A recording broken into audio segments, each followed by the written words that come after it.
I still remember the exact second my heart cracked open, like glass shattering in slow motion.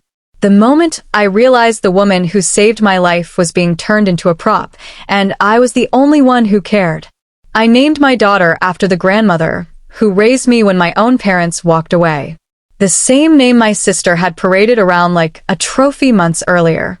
I didn't do it to hurt her. I did it because if I didn't, the real Evelyn, the one who bandaged my knees, who stayed up all night when I had fever dreams, who loved me when no one else bothered, would disappear forever. And the worst part? I filed the birth certificate first, on purpose. Let me take you back to before everything exploded. My name's Claire, 37 years old. I drive a city bus, those long blue ones that smell like vinyl seats and spilled juice boxes. I wake up at 4:30 every morning, scrape ice off the windshield in the dark, and spend my days watching 40 little faces in the mirror, learning which ones need quiet, which ones need a smile. My daughter Harper was 7 then. Quiet, watchful, the kind of kid who notices when someone's left out on the playground and draws them into her games without making a fuss. We lived in a small duplex with creaky floors and a kitchen light that flickered if you ran the microwave too long. It wasn't much, but it was ours. And then there was my family. My parents, Richard and Diane, who loved telling people about their difficult years like it was a charming anecdote instead of the reason I grew up calling my grandmother Mom. And my sister Vanessa, golden child, loud laugh, always the center of every photo. She lived 20 minutes away in a house twice the size of mine, with a husband who filmed everything and 2 boys who got whatever they asked for. We still did holidays together, always at my parents' house. Always the same long oak table scarred from years of Thanksgiving turkeys. I'd bring Harper. We'd sit near the end, and I'd watch Vanessa hold court while my mom hovered like a proud manager. That Christmas morning, something felt off the moment we walked in. Vanessa kept touching her belly, 6 months pregnant with a girl, and smiling at everyone except me. My mom had set an extra candle on the table, unlit. My dad kept checking his phone under the napkin. Harper squeezed my hand a little tighter than usual as we sat down. I told myself I was imagining it. Halfway through brunch, my mom tapped her glass with a spoon, clink, clink, clink, like we were at some fancy event. Vanessa stood up, glowing in this soft ivory sweater, holding up a tiny white onesie. Across the chest, in rose gold letters, Evelyn. We're naming her after Grandma Evelyn, she said, voice thick with practiced emotion. I want her to carry that legacy, that strength. The room erupted, oohs and ahs, my mom tearing up, my dad nodding like he'd personally built Grandma's character. My coffee mug turned to ice in my hands. Because Grandma Evelyn didn't raise Vanessa.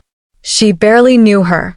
Vanessa met her maybe 3 times, once at a rushed holiday, once at the hospital where she took selfies in the hallway, and once at the funeral where she cried the loudest. But me? Grandma was my whole childhood. She was the one who picked me up when my parents dropped me off at 7 with a garbage bag of clothes and a promise to come back soon. They never really did. Harper looked up at me, confused. Mama, who's Evelyn? I brushed her curls back. She was my grandma, baby. The one who taught me how to make cinnamon toast and let you eat the burnt pieces because you liked the crunch. Vanessa caught my eye across the table. Her smile sharpened. You okay over there, Claire? You're awfully quiet. Everyone turned. I felt Harper shrink beside me. I forced the words out. It's a beautiful name. Vanessa beamed. Good. I'd hate for things to get weird. My mother actually laughed, like it was a joke. And right then something inside me went very, very still. But that wasn't the worst of it. The weeks after Christmas were a performance. Vanessa posted ultrasound pictures captioned, Little Evelyn coming soon honoring our family matriarch. My parents started calling the baby our Evie in every conversation. They sent out invitations to a lavish baby shower, celebrating baby Evelyn in curling script. No one asked how Harper was feeling about suddenly being invisible again. No one asked how I was feeling. I kept paying, though. I'd been helping them for years, quietly covering my parents' overdue bills, keeping Vanessa on my phone plan, sending $250 every Friday for her boys' daycare because things are tight right now. I told myself it was for family. I told myself it kept the peace. Then came the baby shower. The living room was stuffed with balloons and a giant banner. Welcome, baby Evelyn. Harper and I brought a gift we'd made together. A soft gray elephant and a card she'd drawn. A stick figure baby in a crib, Harper holding its hand. The words, "I'll be your big cousin," in purple marker. When Vanessa opened it, she held the card up and laughed. Not warm, not kind. Harper thinks the baby is hers. A few aunts chuckled awkwardly. Harper's face went pink. I just drew a picture. Vanessa shrugged. Honey, my Evelyn is the one named after Grandma. The special one. My mom jumped in too fast. Exactly, sweetie. It's a very meaningful name. Harper looked at me, eyes wide. But Grandma was your grandma first. The room went silent. I saw it then. The same hurt I used to carry at 7 years old, being told I didn't quite belong. My chair scraped back as I stood. I didn't raise my voice. I just opened my banking app, canceled every single recurring payment, daycare, utilities, insurance, phone plan, and looked at them.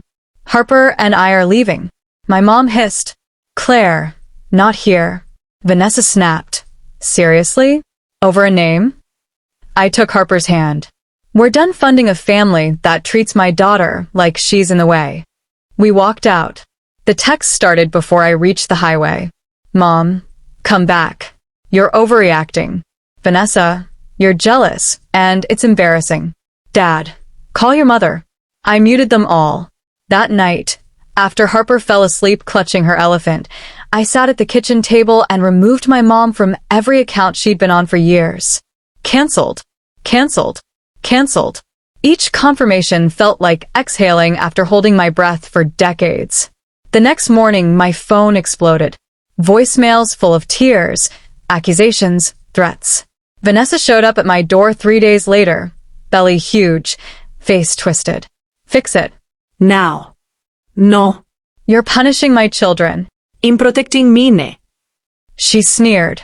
Grandma would hate what you're doing. I looked her dead in the eye. Grandma taught me to stand up for myself. Something you'd know if you'd ever actually listened to her. She left screaming. I closed the door and didn't open it again. 2 months later, I went into labor alone. No fanfare. No matching hospital bag. Just me gripping the rails, sweat in my eyes, a kind nurse holding my hand. They placed her on my chest, tiny, perfect, dark hair damp against her scalp. A girl. I didn't hesitate. I named her Evelyn. Not for revenge. Not to win. Because Grandma Evelyn saved me when no one else would, and I wasn't going to let her be reduced to a social media hashtag. I filled out the birth certificate that same afternoon. Signed it. Handed it in. Official. First. 3 weeks later, Vanessa gave birth. Named her daughter Evelyn too, of course. My mother called screaming. How could you do this to her? Now there are 2 Evelyns, and everyone will be confused. I looked down at my newborn sleeping against me, tiny fist curled around my finger. There's only one. Evelyn who matters to me, I said. And she's right here. Some people call it petty. Some call it revenge. I call it the first time I ever chose my daughters, and the woman who actually raised me, over people who only wanted what I could give them. Harper still asks sometimes if she's the wrong kind of granddaughter. I tell her there's no wrong way to belong to someone who truly loves you. And every night, when I rock little Evelyn to sleep, I whisper the same thing Grandma used to whisper to me. You are enough. You are wanted. You are home. So tell me, if it were you, if the person who saved your life was being erased to make someone else shine, would you stay quiet? Or would you finally claim what was always yours? Let me know in the comments. I read every single one. Thanks for watching. Do subscribe for more.